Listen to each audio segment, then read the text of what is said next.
একটা না থাকলে বেরোব আছে।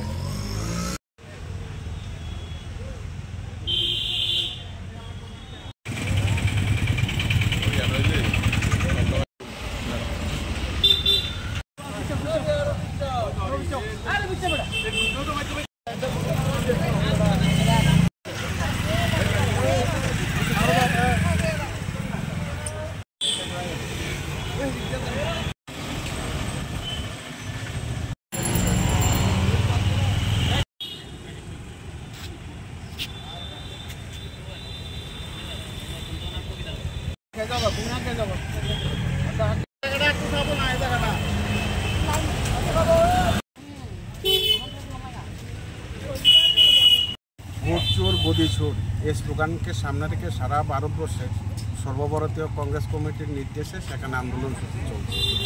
সেই আন্দোলনের অঙ্গ হিসেবে সর্বভারতীয় কংগ্রেস কমিটির নির্দেশে সারা দেশে প্রায় 5 কোটি সাধারণ মানুষের স্বাক্ষর নিয়ে মহামান্য রাষ্ট্রপতির কাছে সেখানে দাবি সনদ সেখানে পেশ করা হবে।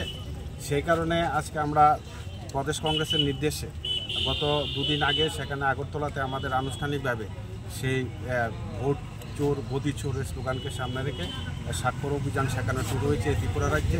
আজকে আমরা উদয়পুর জেলা কংগ্রেসের তরফ থেকে সেই স্বাক্ষর অভিযান সেখানে আমরা আনুষ্ঠানিকভাবে সেখানে শুরু করতে যাচ্ছি। আজকে কংগ্রেস ভবনের সামনে আমরা সেই স্বাক্ষর অভিযান সেখানে শুরু করেছি। তারপর আমাদের বিভিন্ন বিধানসভা কেন্দ্রের ব্লক সভাপতি যারা আছেন এই জেলা, সেই ব্লক সভাপতিদের নেতৃত্বে সেখানে সাধারণ মানুষের কাছে গিয়ে আমরা সেই স্বাক্ষর সংগ্রহ করব এবং সেই স্বাক্ষর নিয়ে সেখানে আমাদের প্রদেশ নেতৃত্বরা দিল্লি যাবেন এবং সর্বভারতীয় কংগ্রেস নেতৃত্বের অভিযোগে রাষ্ট্রপতির কাছে সেই বিমান সেখানে